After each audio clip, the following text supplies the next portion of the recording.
Buenas noches, amigas y amigos de Radio Caracas Televisión. Hemos invitado para conversar sobre el plan económico, el llamado Plan Matos, al doctor Pedro Carmona, presidente de Conindustria. En los últimos 3 años, Pedro, ha habido un declinar económico, industrial importante en el país y no terminamos de encontrar cómo salir de esa situación de deterioro y de marasmo que ha habido.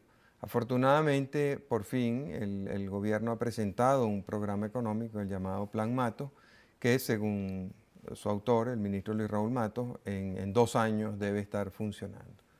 Sin embargo, ustedes no parecen muy convencidos con ese Plan Matos. ¿Por qué?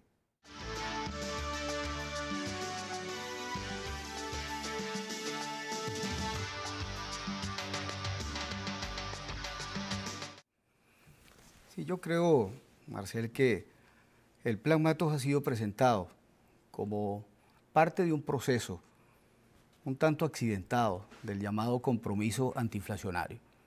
Se había iniciado un proceso interesante de diálogo, de participación de los principales actores de la sociedad civil en búsqueda de un plan más concertado y solidario que permitiera ofrecer al país una salida de ajuste y de reestructuración de los grandes desequilibrios que está enfrentando y registrando la economía venezolana. Pero este ejercicio, que yo creo que había sido exitoso hasta un momento dado, sufrió un giro al presentarse, yo creo, pues que una cierta definición de quien lideriza el gabinete económico, que es el ministro Matos Azócar, de entender que el camino por el cual se venía transitando exigía probablemente medidas mucho más severas de ajuste, de modificación de las grandes variables económicas, de ordenamiento de la economía, y que podría resultar más conveniente ofrecer al país un programa gradualista que permitiera probablemente en un tiempo mayor ganar tiempo en cierta forma y en un tiempo mayor ir equilibrando las finanzas del Estado, que están, pues como sabemos, muy desajustadas. Y esto supuso pues un cambio importante de orientación. Finalmente, yo creo que los actores que estábamos participando de este compromiso antiinflacionario le pedimos al gobierno que reflexionara un poco mejor y cohesionara su posición internamente y que nos ofreciera un plan. ¿Y qué ocurrió? Y allí entonces surgió el Plan Matos. El Plan Matos yo creo que sin duda, como cualquier otro, puede estar bien intencionado. Pero ¿cuáles son las observaciones principales que han sido formuladas de una manera pues muy transparente y constructiva? En primer lugar, las cifras que se toman como premisa de la magnitud del desajuste fiscal, del déficit fiscal, de 900 y tantos mil millones de bolívares, luce una cifra que todavía no refleja exactamente el hueco fiscal que tenemos y que no refleja del todo las necesidades de financiamiento del Estado que son adicionales a las de esa cifra. Se está minimizando el problema. Por un lado. Y esto supone que las premisas entonces en las cuales descansa el resto del plan ya parten pues de un punto de partida que es pues mucho menor de la magnitud del problema. Pero suponiendo que fuera esa la magnitud y la aceptamos, la damos por válida. Pero es que ni siquiera el Banco Central la da por válida. Exacto. Yo decía, partamos de la hipótesis de que fueran válidas. ¿Qué es lo que ocurre? Que entonces los instrumentos para corregir el déficit pueden provocar inclusive un resurgimiento inflacionario por 2 razones. Uno, la forma como se plantea financiar ese déficit. El financiamiento, en la forma como ha sido pues, planteado, a lo que apuntaría sería fundamentalmente a sustituir unos instrumentos a través de los cuales el Banco Central ha venido recogiendo parcialmente liquidez, que son los llamados TEM, y sustituirlos por unas modalidades de endeudamiento interno, de títulos de la deuda, llamémoslo así, que en lugar de esterilizar la liquidez que existe excedentaria en el mercado y que presiona por la inflación, podría significar adoptar un mecanismo que más bien inyecta liquidez adicional y podría entonces significar, por la vía del endeudamiento interno, más endeudamiento interno, presiones inflacionarias. Por otra parte, al entrar el Estado venezolano con su inmensa capacidad de endeudamiento a competir por los fondos en el mercado doméstico, los costos de financiamiento para las pocas industrias que quedan más o menos sanas van a aumentar considerablemente, ¿no? Es una consecuencia evidente de lo anterior. Sí. Sería en la práctica una lucha por la liquidez existente y eso provocaría una subida de las tasas de interés. Y una cosa peor, que es que ese ahorro interno, escaso que existe, estaría desviándose hacia el financiamiento del déficit fiscal en lugar de utilizarse en finalidades más productivas de desarrollo que el país requiere. O sea que el plan, ustedes piensan que es inflacionario porque subestima el déficit, porque no hace nada para corregirlo, sino más bien lo agrava y porque aumenta los costos de producción al incrementar las tasas de interés. Exactamente, pero hay un tercer elemento que es que presupone el incremento de impuestos, del impuesto a las ventas al mayor, y presupone también la creación de un nuevo impuesto, el de las transacciones financieras, que yo creo que este punto vale la pena destacarlo porque que no se ha visto como que los empresarios no queremos pagar más impuestos, que no es el hecho, sino que en una economía en recesión como la que tenemos, no es admisible con facilidad poder asimilar más impuestos después de una reforma tributaria, que yo creo que fue válida como la que se aplicó en 1994, pero donde además estamos registrando un altísimo nivel de evasión fiscal. Cuando se habla de que solo estamos recaudando 30 o 40%, pues lo primero por lógica, por sentido común que hay que hacer, es recaudar mejor lo que ya tenemos. El CENIAT, que está trabajando, yo creo que de una forma bien intencionada y bastante seria, señala que cada 10% de mejoramiento del índice de recaudación puede significar ingresos adicionales de 300.000 millones de bolívares al fisco. Entonces, ¿cómo vamos a pensar en más impuestos si no estamos recaudando adecuadamente lo que ya existe, el producto de la reforma tributaria de 1994? Además de que estaríamos agravando un poco la recesión que ya hemos estado viviendo de una manera prolongada. Ahora, importante. ¿a qué atribuyes tú ese cambio? Parecía que Corrales había establecido una buena relación con los sectores productivos y con los sectores laborales, que se estaban buscando fórmulas de entendimiento para atacar este problema de la inflación, buscarle soluciones concertadas. Y cuando ya era inminente el acuerdo, hay un cambio en las reglas de juego. ¿En qué falló Corrales? ¿Qué pasó ahí que eso no siguió su curso? Yo supongo que faltó un suficiente grado de cohesión interna dentro del gabinete económico, pero especialmente puede haberse producido la percepción de que el camino por el cual estábamos transitando de una manera pues, más solidaria y concertada podía significar un plan más integral de estabilización económica del país. Y eso no es lo que queremos todos, bueno, incluido el gobierno. Precisamente sería así. Pero yo creo que por razones más bien de medición de la viabilidad política del programa, se optó entonces por un camino más gradualista que pudiera permitir probablemente no mover, no provocar pues, lo que aparentemente podría ser medidas de corrección más inmediata e inclusive la necesidad de considerar otras variables de las cuales no existía ya un tabú, entre ellas pues fuese la cambiaria o la de eliminación o empezar la corrección de ciertos subsidios como el de los combustibles, en fin, ya no había en ese lenguaje que estábamos manejando ningún tabú, pero yo creo que se analizaron probablemente los elementos de viabilidad política y social y se optó por este camino entonces mucho más gradualista. Pero yo ahí tengo un elemento muy rápido que mencionar. Yo creo que el error de percepción fundamental que en el país tenemos es que si hacemos las cosas muy lenta y gradualmente y posponemos la toma de decisiones, haremos sufrir menos al país y al pueblo, cuando en realidad el shock peor que se está viviendo es el shock de una prolongada recesión, de un ajuste muy severo y sobre todo los costos de una inflación muy elevada que están empobreciendo tanto empresarios como al pueblo. Vamos a cumplir unos compromisos. De regreso quisiera que explicaras esa percepción tan distinta de la del mundo político, porque uno oye hablar a los empresarios y a los académicos y todos se quejan de que la situación económica del país ha venido agravándose en los últimos años, porque no se aplican medidas que corrijan el problema del déficit fiscal, que ataquen a la inflación, que estimulen la inversión.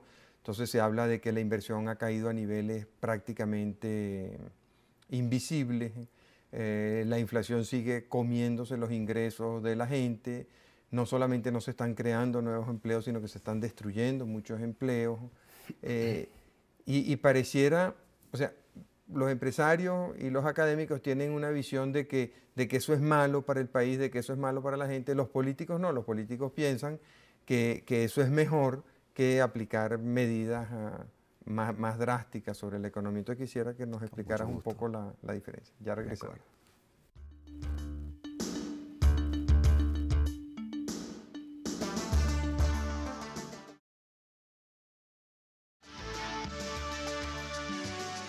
Hace un momento comentábamos que sobre la situación actual hay dos visiones muy distintas. Una, o tal vez hasta tres. Una, las amas de casa y las personas asalariadas que ven que sus ingresos se van convirtiendo en nada, que cada vez tienen menos poder adquisitivo. Otra, los empresarios que dicen que la situación económica es muy mala, que no hay incentivos a la producción, que la inflación está devorando los márgenes de comercialización y que entonces no invierten, no crean nuevos puestos de trabajo y más bien se ven obligados a reducir la fuerza laboral. Y una tercera visión, que es la del gobierno, que aparentemente, de los gobiernos, porque en eso han sido bastante parecidos todos los gobiernos venezolanos, que la inflación no es un problema serio, que es una cosa muy delicada políticamente, que hay que manejar adecuadamente, sobre todo cuando hay elecciones cerca, esa prudencia se multiplica. No hay manera de reconciliar esos puntos de vista. Yo creo que en una forma muy seria, por lo menos desde el sector industrial, y yo diría de una manera muy meditada, hemos estado planteando al país y desde luego al gobierno el señalamiento de que necesitamos un marco más claro de estabilidad, de corrección de los desequilibrios, de abatimiento de la inflación, y que bien vale la pena tratar de impulsar un pacto social si vamos a abatir la inflación. Desde luego no podemos hacer un pacto para convivir con altos niveles de inflación, porque es un absurdo, realmente estamos llegando a unos niveles de Pero en otros países han convivido gobiernos y empresarios con altos niveles de inflación. Pero ese es el escenario peor, porque es el que supone sacrificios al país y al pueblo más prolongados sin resultados.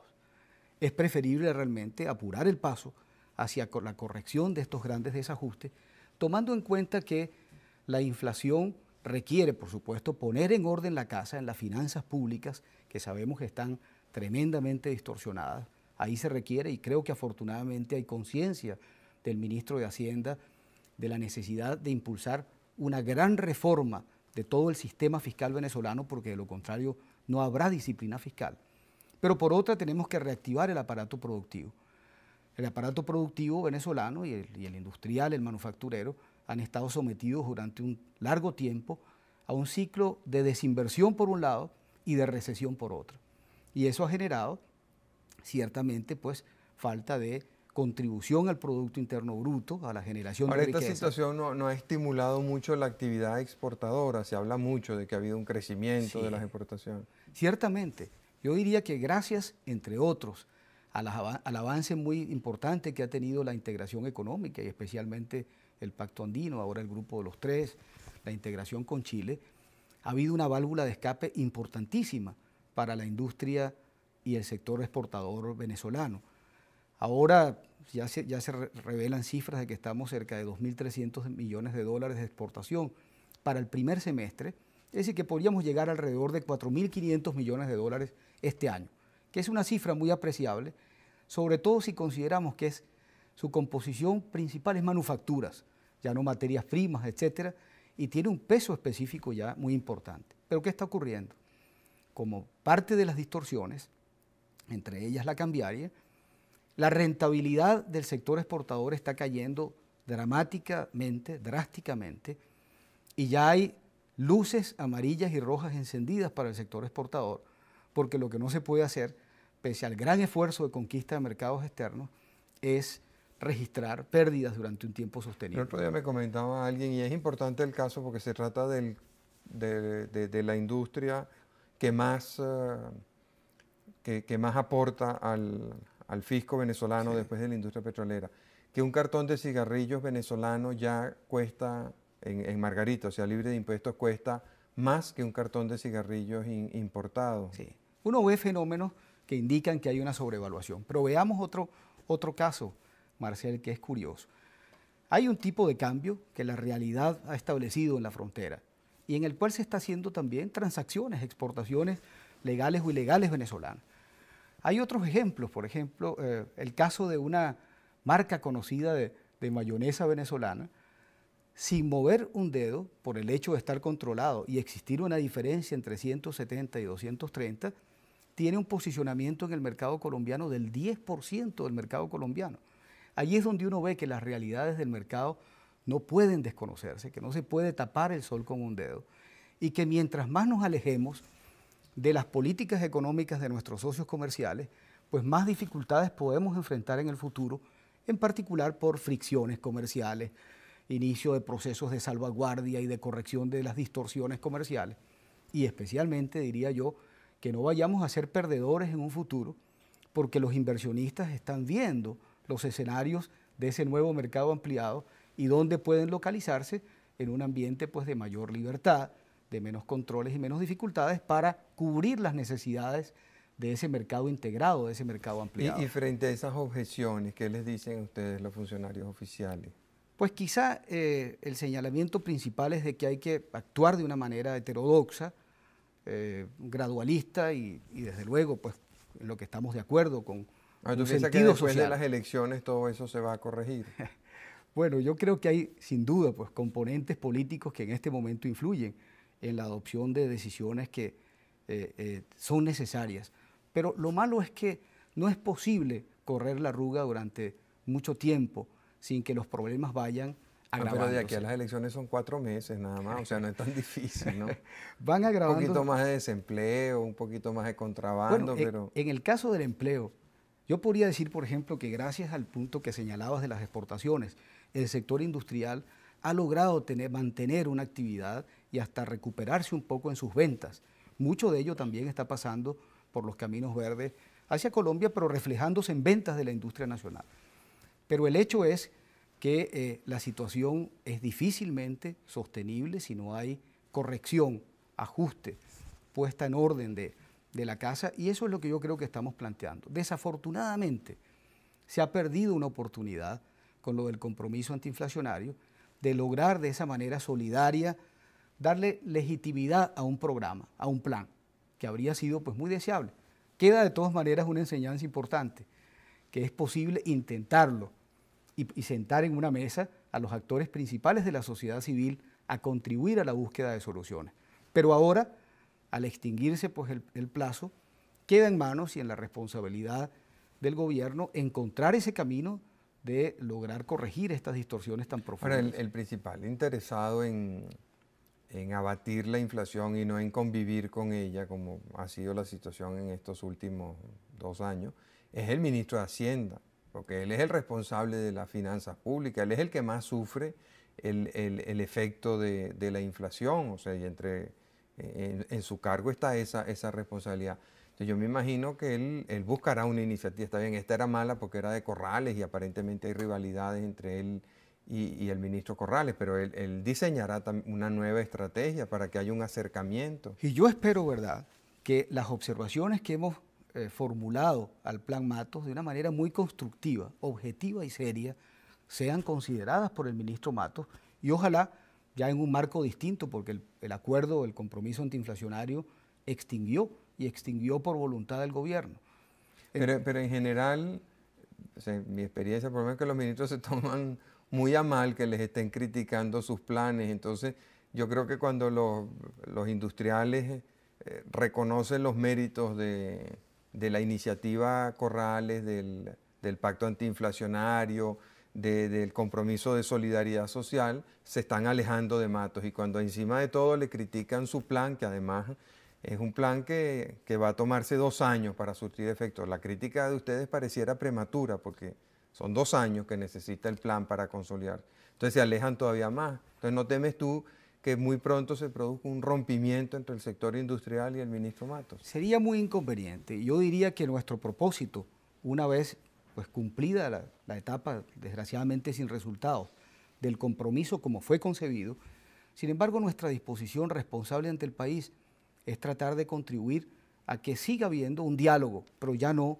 en el marco de lo que pensábamos, ese pacto social, ese compromiso antiinflacionario, para ayudar a que se encuentren soluciones. Por lo pronto, se han presentado en la Asamblea de Fadecámaras en Maracay y ahora un estudio complementario señalando cuáles son esas objeciones fundamentales. Y yo espero que el ministro de Hacienda, que como lo dices, tiene verdaderamente en sus manos la responsabilidad y el peso de la conducción de la política macroeconómica y siente también el riesgo de que este asunto pueda realmente más bien agravarse, tendrá que reexaminar y reformular el plan, que es lo que en el fondo creo que es necesario. Y porque además hay un elemento que yo creo que es importante, la imagen, la percepción externa. No puede ser que todos los analistas, economistas e instituciones estén equivocados en señalarnos que quizá el camino no es precisamente ese, pero que puede haber opciones mejoradas.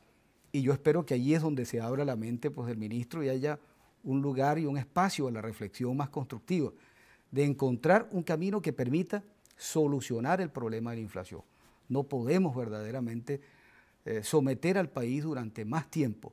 Eso sí requiere voluntad, coraje y visión de largo plazo.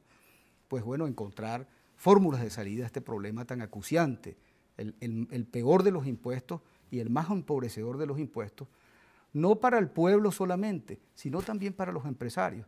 Tú habrás visto cómo hay un inmenso grupo, yo podría citarte una cifra, de 1989 hasta la fecha, por distintas razones, han cerrado 2.300 empresas, pequeñas, medianas y grandes, del sector industrial, pero en un año de 1994 a 1995 hemos perdido 50.000 puestos de empleo en el sector industrial. Ha decrecido de alguna forma pues también la actividad manufacturera, mejorada y aliviada por la actividad exportadora. Todo esto tiene que hacernos reflexionar de que necesitamos además componente de ahorro externo, porque los empresarios venezolanos estamos en una posición debilitada. Y para entonces crear un clima apropiado a la inversión extranjera necesitamos desde luego mejorar la confianza, ofrecer reglas del juego claras y estables y complementar con ahorro externo nuestra limitada capacidad nacional, no solo para financiar el déficit fiscal, por la razón que anotábamos antes, sino para nuevas inversiones, generación de nuevas riquezas, y no que la inversión extranjera esté viniendo solamente a adquirir pues, empresas a precios bajos o también, lo que es peor, pues bueno, a búsqueda de oportunidades que puedan ser consideradas pues, más especulativas. Lo que desearíamos es mucha inversión extranjera, pero generando nueva riqueza y empleo. Y para eso necesitamos realmente lograr éxito en la batalla pues, en favor de la confianza. Y confianza es estabilidad, reglas del juego, orden en la economía. Por eso estamos empeñados en ese propósito. Vamos a cumplir unos compromisos. Al regreso quisiera que nos explicaras un poco mejor las críticas que se han venido formulando al plan, las soluciones, sobre todo a esas 3 críticas que ustedes han venido haciendo. Y quisiera plantearte un cierto enfrentamiento que se ve entre sectores industriales y sectores comerciales. Ya regresamos.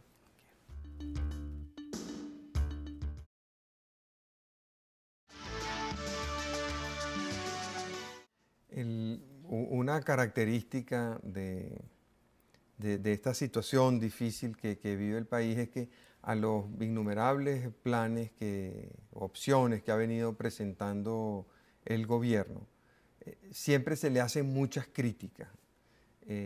Y bueno, termina el plan fracasando, por eso han sido todos tan breves. El único que parece que va a ser de larga duración es este plan Matos, pues, porque va a tomar 2 años para surtir efecto. Pero ¿cuáles son las soluciones que se proponen a cambio de eso? Está bien, el plan Matos no lucha eficazmente contra la inflación, más bien la estimula, no, no hace nada sustancial contra el problema del déficit fiscal y pues, incrementará los costos de producción y recargará los impuestos de los que ya los están pagando y a lo mejor los que los evaden los seguirán evadiendo, no sé. Pero ¿cuáles son las proposiciones concretas? Muy importante. En primer lugar, yo creo que, tal como decíamos hace un rato atrás, hay que procurar que no haya un financiamiento inflacionario del déficit, porque va a contravía. Eso es imposible. Exacto. Ahora, pero sin embargo, ¿cómo puede haber, digamos, una reducción de la magnitud del problema, ¿no? Yo creo que la primera solución es, evidentemente, una reformulación de la política fiscal, de una manera integral, en lo cual creo que hay una muy buena sensibilidad del gobierno. Y donde un grupo de empresas privadas, reunidos en la fundación, en una fundación creada no hace mucho tiempo, la Fundación Andrés Germán Otero, hemos dado una importantísima contribución con el aporte de un grupo calificado de economistas y de abogados para que el gobierno encuentre elementos de apoyo a la implantación y puesta en marcha de una reforma muy profunda que tiene que ir desde las leyes antiguas de 1918, de la época de Román Cárdenas, hasta inclusive las técnicas de formulación presupuestaria. Hoy no puede haber disciplina fiscal cuando un 80% del presupuesto nacional está previamente comprometido, rígido, y donde entran presupuestos insinceros al Congreso y salen más insinceros, inflados por el propio Congreso de la República. Entonces hay que plantearse una reforma institucional, legal y de política fiscal que es muy profunda. Esto nos daría quizá pues, mucho tiempo. El tema de la eficiencia y control del gasto es importantísimo. Sin ello seguiremos gastando los recursos cada vez más limitados en una forma ineficiente y ahí está otro punto importante. Pero en el corto plazo, en la medida en que haya un mejor nivel de recaudación, indiscutiblemente, pues estaremos necesitando cada vez menos de nuevos impuestos y de ingresos por vías extraordinarias. Pero a la vez hay que atacar no solo la vía de los ingresos, que es donde ha habido énfasis. Hemos querido poner más dinero en el bolsillo, pero no ajustar suficientemente el gasto. Y ahí tenemos que privatizar lo más aceleradamente posible, porque ahí hay una fuente de drenaje de recursos inmensos para el Estado. Hay que reformar el aparato del Estado. Todavía no está presentado al país un programa de reforma del Estado. Yo no estoy diciendo que puedan despedirse 300.000 empleados públicos de un día para otro sin agravar el problema social del país. Pero el hecho es que tenemos hoy un número de ministerios, 20 y tantos, un gabinete en el cual participan 30 ministros o 30 personas que se sientan en el gabinete y que hacen difícil la labor. En Argentina hay 8 ministerios y 8 superministros para las grandes áreas de industria, economía, de industria, de bienestar social, etcétera. Y por otra parte, creo que es importantísimo acometer una reforma de grandes, digamos, instrumentos a través de los cuales se está concibiendo el apoyo social. El subsidio, en el fondo, tiene que enfocarse fundamentalmente, o la compensación social mejor, tiene que enfocarse a través de servicios. ¿Qué es lo que realmente el país está clamando? Por mejores servicios en educación, en salud, en justicia, en seguridad personal. Pero fíjate, ahí también una cosa es la que se dice y por lo visto otra muy distinta es la que siente la gente. Aquí, por ejemplo, se habla de la importancia de la salud y a todos los trabajadores y a todas las empresas le quitan una parte muy considerable de su ingreso para destinarlo al seguro social. Así es. En donde a lo largo de 20 o 30 años se los han despilfarrado por completo, están desaparecidos, no existen esos fondos, han tenido que reponerlos varias veces. Entonces, y a nadie le ha importado. Aquí se habla de la necesidad de servicios públicos, de transporte y tal y qué sé yo. Y entonces se les ponen unos precios tan ridículos que al poco tiempo esos servicios están arruinados. El transporte colectivo, yo recuerdo cuando yo iba al colegio, el transporte colectivo funcionaba en Caracas.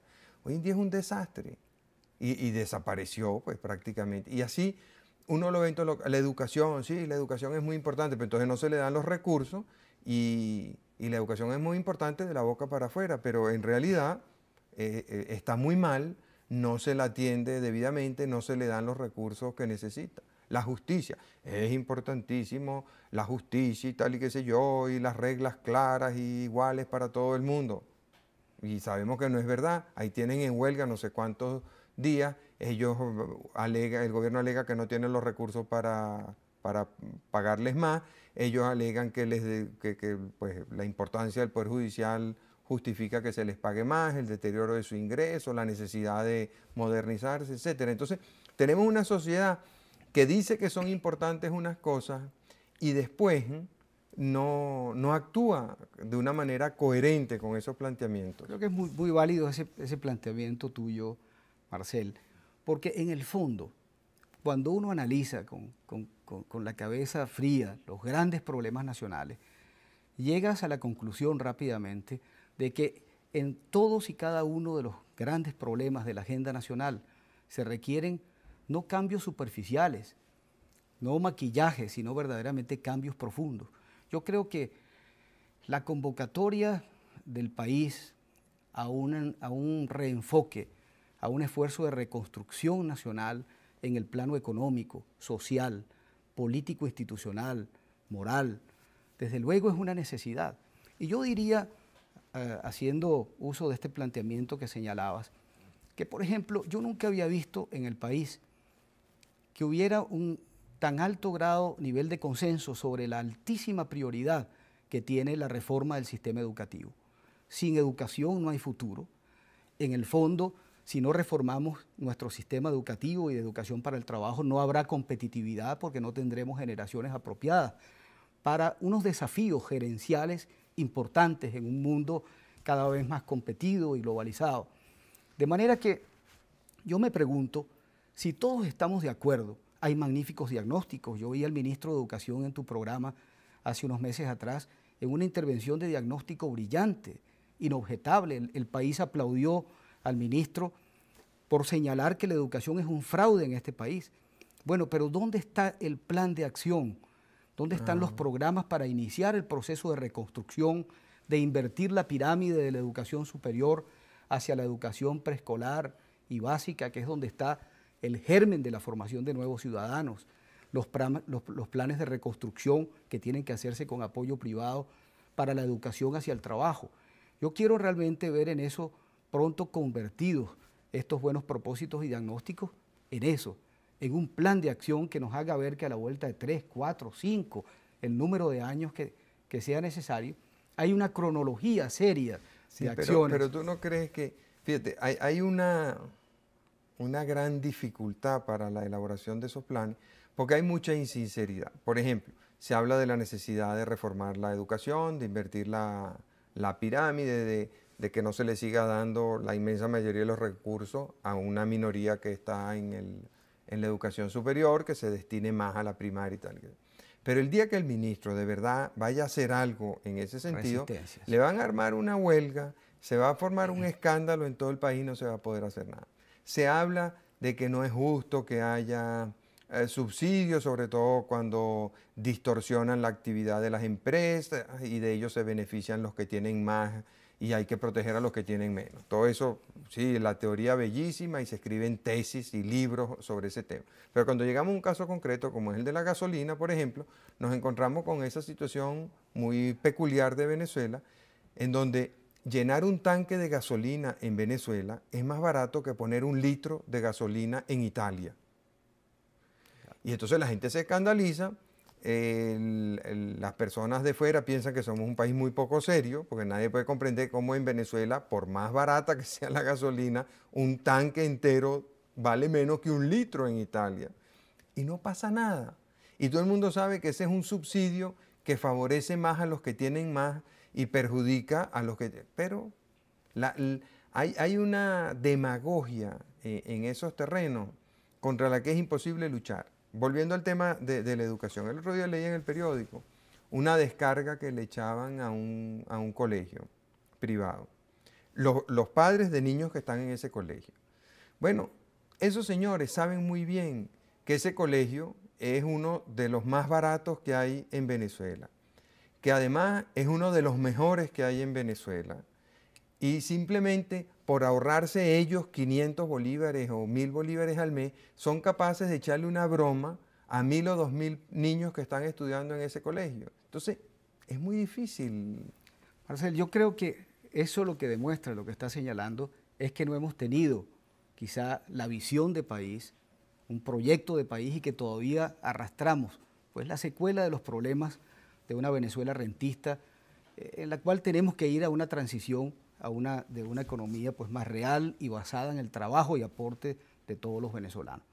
Pero en los temas que has indicado, sin duda, ¿cómo se puede hablar hoy? Y por eso es necesario hablar más claro al país, de que es de justicia social o de igualdad social la educación superior totalmente gratuita, cuando en realidad el 70% de los estudiantes en universidades del Estado están proviniendo de colegios privados. Yo creo que si mi hijo va a la universidad, tiene que pagar porque yo puedo pagar. Y en Colombia, por ejemplo, descubrieron la pólvora hace mucho tiempo. Todo alumno que pasa su prueba de aptitud académica y no tiene recursos, tiene asegurada la educación gratuita, pero todos los demás tienen que presentar la declaración de impuestos sobre la renta de sus padres y aportar al costo de la educación que están recibiendo en una forma proporcional a sus medios. Pero por otra parte, yo creo que no se le ha hablado claro al país con el tema de la gasolina. Sensibilidad, temores, etcétera. Cuando en realidad lo que ha señalado, las cifras son demostrativas de que hay una gran injusticia social y falta de racionalidad económica en el tema de los combustibles, yo creo que ya hay un ambiente más favorable que en algún momento se ajusten, manteniendo sí quizá un concepto de subsidio al transporte colectivo para evitar que golpee al pueblo, pero el hecho de que el 20% de los venezolanos estemos consumiendo el 80% de la gasolina, pues establece una total irracionalidad frente a la cual no podemos ofrecer tampoco ni al país ni al mundo un señalamiento de que estamos yendo por el camino de corrección de las distorsiones que hoy ofrece la economía. Y por eso yo creo que se subestima, Marcel, la capacidad de comprensión y de análisis del propio pueblo venezolano, de no poder explicarle las razones por las cuales necesitamos un cambio estructural que nos lleve a una economía más sana y sobre todo que nos permita salir lo antes posible de este inmenso foso de desajustes, de desequilibrios y de inflación, que es al final lo que más golpea nuestro bolsillo, lo que más nos empobrece y que en definitiva estaríamos todos, pienso yo, contestes en que cualquier esfuerzo para salir lo antes posible del problema justificaría que el país realmente avance de una manera acelerada y certera, con visión de largo plazo y con coraje hacia la solución de esos problemas, ¿no? Vamos a cumplir unos compromisos y ya regresamos.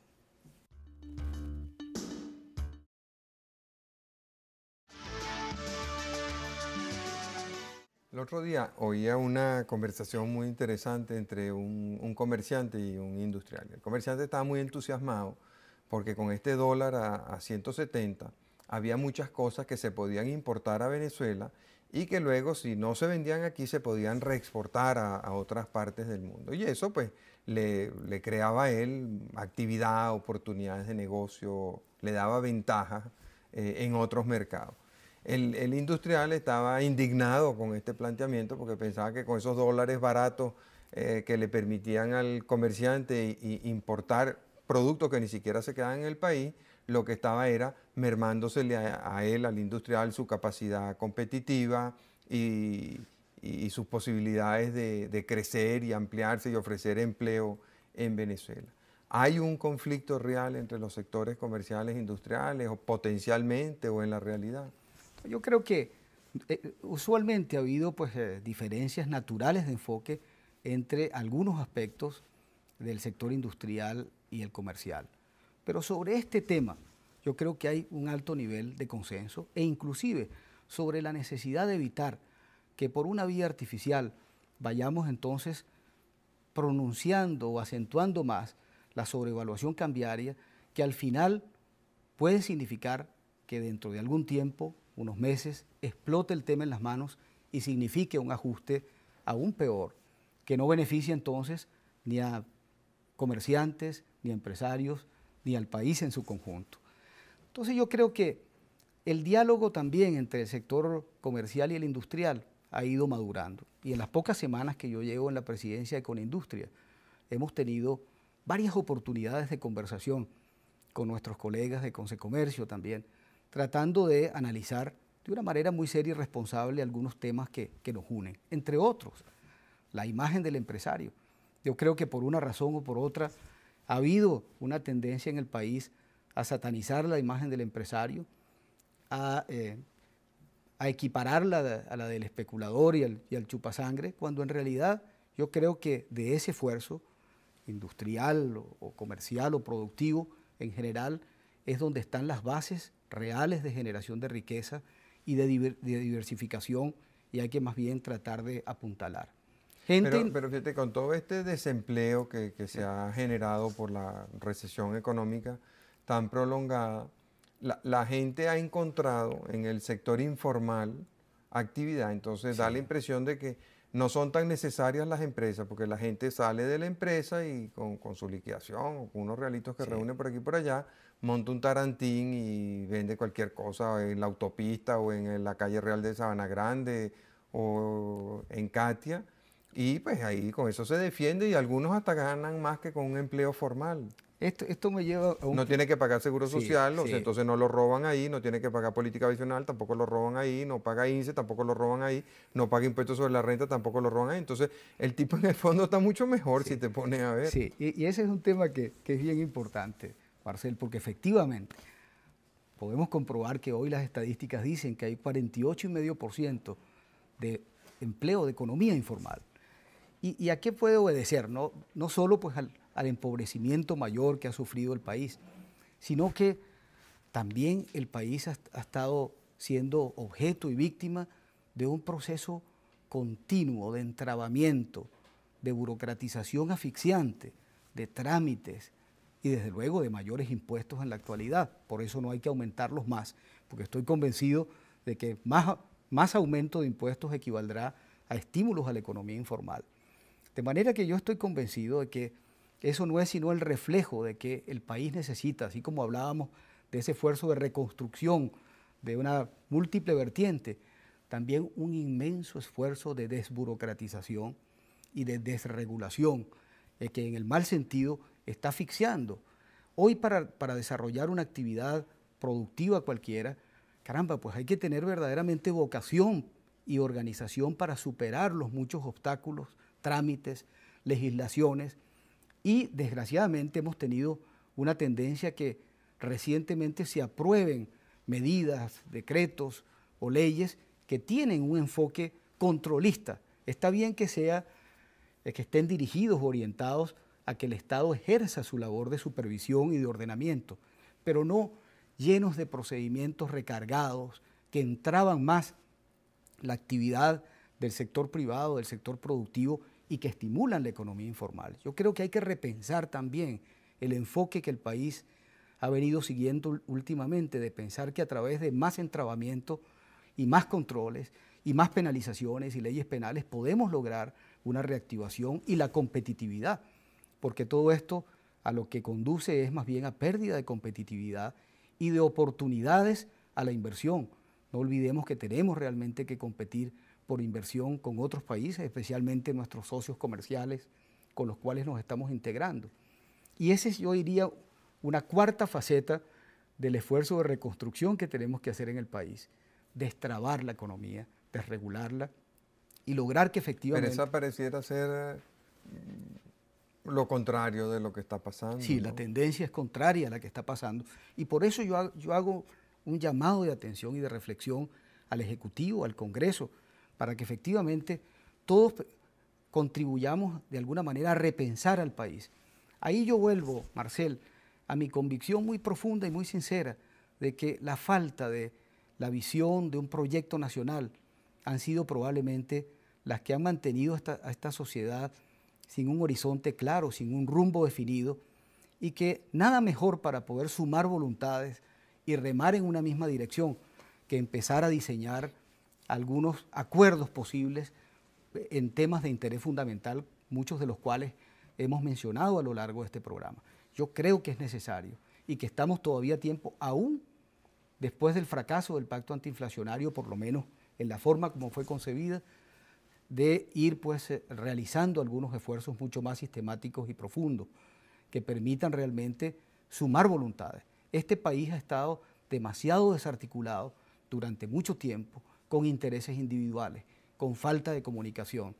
Y yo creo pues que esa no es el camino y la forma como podamos rescatar a una Venezuela pues más digna. Yo creo que este país ofrece más que ningún otro de los países latinoamericanos que han logrado salir adelante de situaciones de crisis económico-sociales más profundas. Este país ofrece un potencial de inversión.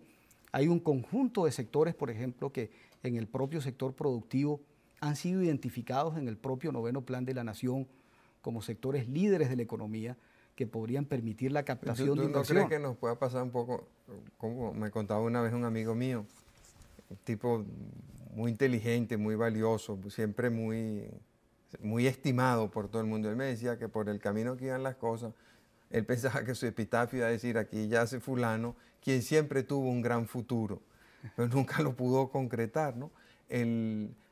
Con Venezuela pasa eso, todo el mundo habla de la maravilla, los recursos naturales que tenemos, el potencial humano, la bendición del clima, la ubicación geográfica, la falta de conflictos raciales, sociales, étnicos, religiosos, qué sé yo. Pero los resultados son patéticos. O sea, ningún país de América Latina se ha empobrecido tanto como Venezuela. O sea, no hay ciudadano de América Latina que haya sufrido un empobrecimiento ni remotamente parecido al de los venezolanos, a pesar de ese potencial maravilloso y de todos esos recursos, y petróleo, y oro, y diamantes, y tierras fértiles, y 2000 y tantos kilómetros de costa. El resultado final verdadero es que nadie en América Latina se ha empobrecido tanto como los venezolanos en los últimos 15 o 20 años. Claro, aparte de la mala gerencia del país que hemos tenido durante muchísimos años, ha habido también otro fenómeno claro, el decrecimiento sostenido de la renta petrolera y de la renta petrolera per cápita, que no la hemos sabido sustituir en forma suficiente por otras fuentes de riqueza y una diversificación económica mayor. Pero en el fondo, yo sí creo, pues, y comparto contigo, que no podemos a estas alturas, a portas como estamos del nuevo milenio del siglo XXI, seguir señalando que tenemos un gran potencial y posibilidades de salida. Hay que actuar. Yo sí creo realmente que hay posibilidad. Y no hay otra vía que la de mirarnos en el espejo de los países emergentes.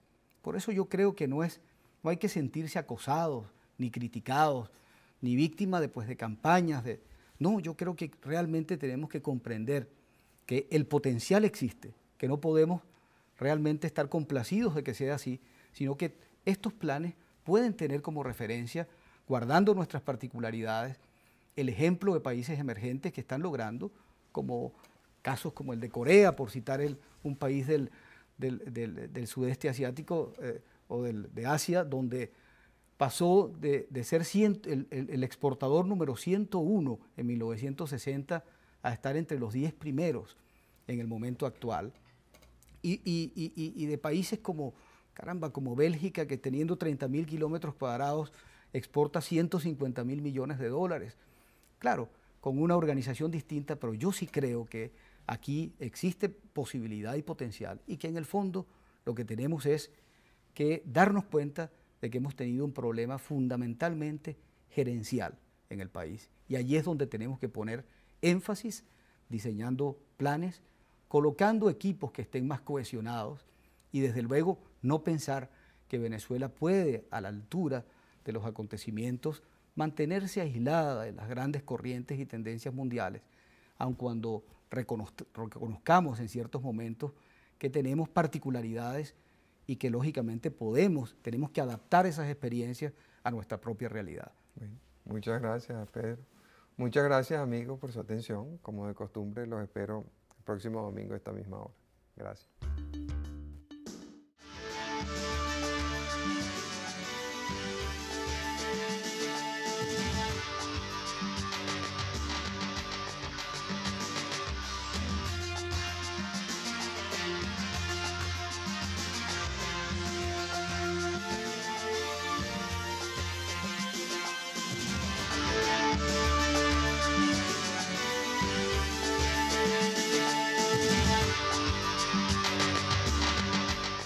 Y allí entonces surgió el Plan Matos. El Plan Matos yo creo que sin duda, como cualquier otro, puede estar bien intencionado. Pero ¿cuáles son las observaciones principales que han sido formuladas de una manera pues, muy transparente y constructiva? En primer lugar, las cifras que se toman como premisa de la magnitud del desajuste fiscal, del déficit fiscal, de 900 y tantos mil millones de bolívares, luce una cifra que todavía no refleja exactamente el hueco fiscal que tenemos y que no refleja del todo las necesidades de financiamiento del Estado que son adicionales a las de esa cifra. Se está minimizando el problema. Por un lado. Y esto supone que las premisas entonces en las cuales descansa el resto del plan ya parten pues, de un punto de partida que es pues, mucho menor de la magnitud del problema. Pero suponiendo que fuera esa la magnitud y la aceptamos, la damos por válida. Pero es que ni siquiera el Banco Central la da por válida. Exacto. Yo decía, partamos de la hipótesis de que fueran válidas. ¿Qué es lo que ocurre? Que entonces los instrumentos para corregir el déficit pueden provocar inclusive un resurgimiento inflacionario por dos razones. Uno, la forma como se plantea concertado y solidario que permitiera ofrecer al país una salida de ajuste y de reestructuración de los grandes desequilibrios que está enfrentando y registrando la economía venezolana.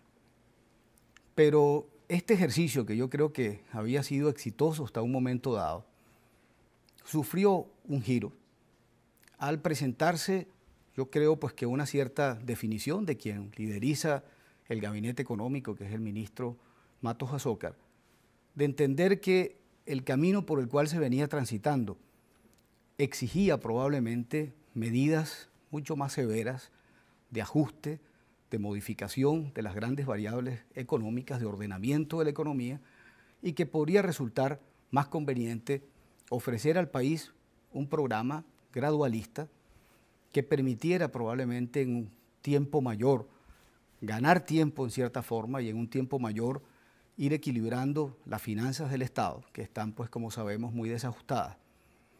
Y esto supuso pues un cambio importante de orientación. Finalmente, yo creo que los actores que estábamos participando de este compromiso antiinflacionario le pedimos al gobierno que reflexionara un poco mejor y cohesionara su posición internamente y que nos ofreciera un plan. ¿Y qué ocurrió? Buenas noches, amigas y amigos de Radio Caracas Televisión. Hemos invitado para conversar sobre el plan económico, el llamado Plan Matos, al doctor Pedro Carmona, presidente de Conindustria. En los últimos 3 años, Pedro, ha habido un declinar económico, industrial importante en el país y no terminamos de encontrar cómo salir de esa situación de deterioro y de marasmo que ha habido. Afortunadamente, por fin, el gobierno ha presentado un programa económico, el llamado Plan Matos, que según su autor, el ministro Luis Raúl Matos, en 2 años debe estar funcionando. Sin embargo, ustedes no parecen muy convencidos con ese Plan Matos. ¿Por qué?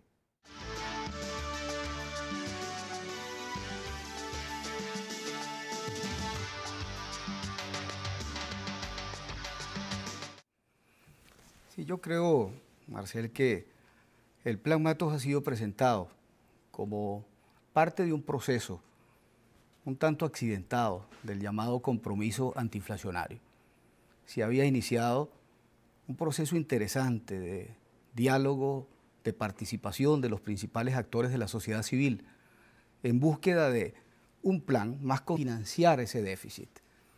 El financiamiento, en la forma como ha sido pues, planteado, a lo que apuntaría sería fundamentalmente a sustituir unos instrumentos a través de los cuales el Banco Central ha venido recogiendo parcialmente liquidez, que son los llamados TEM, y sustituirlos por unas modalidades de endeudamiento interno, de títulos de la deuda, llamémoslo así, que en lugar de esterilizar la liquidez que existe excedentaria en el mercado y que presiona por la inflación, podría significar adoptar un mecanismo que más bien inyecta liquidez adicional y podría entonces significar por la vía del endeudamiento interno, más endeudamiento interno, presiones inflacionarias. Por otra parte, al entrar el Estado venezolano con su inmensa capacidad de endeudamiento a competir por los fondos en el mercado doméstico, Exactamente. los costos de financiamiento para las pocas industrias que quedan más o menos sanas van a aumentar considerablemente, ¿no? Es una consecuencia evidente de lo anterior. Sí. Sería en la práctica una lucha por la liquidez existente y eso provocaría una subida de las tasas de interés. Y una cosa peor, que es que ese ahorro interno, escaso que existe, estaría desviándose hacia el financiamiento del déficit fiscal en lugar de utilizarse en finalidades más productivas de desarrollo que el país requiere. O sea que el plan ustedes piensan que es inflacionario porque subestima el déficit, porque no hace nada para corregirlo, sino más bien lo agrava y porque aumenta los costos de producción al incrementar las tasas de interés. Exactamente, pero hay un tercer elemento que es que presupone el incremento de impuestos, del impuesto a las ventas al mayor, y presupone también la creación de un nuevo impuesto, el de las transacciones financieras, que yo creo que este punto vale la pena destacarlo porque que no se ha visto como que los empresarios no queremos pagar más impuestos, que no es el hecho, sino que en una economía en recesión como la que tenemos, no es admisible con facilidad poder asimilar más impuestos después de una reforma tributaria, que yo creo que fue válida como la que se aplicó en 1994, pero donde además estamos registrando un altísimo nivel de evasión fiscal. Cuando se habla de que solo estamos recaudando 30 o 40%, pues lo primero por lógica, por sentido común que hay que hacer, es recaudar mejor lo que ya tenemos. El CENIAT, que está trabajando, yo creo que de una forma bien intencionada y bastante seria, señala que cada 10% de mejoramiento del índice de recaudación puede significar ingresos adicionales de 300.000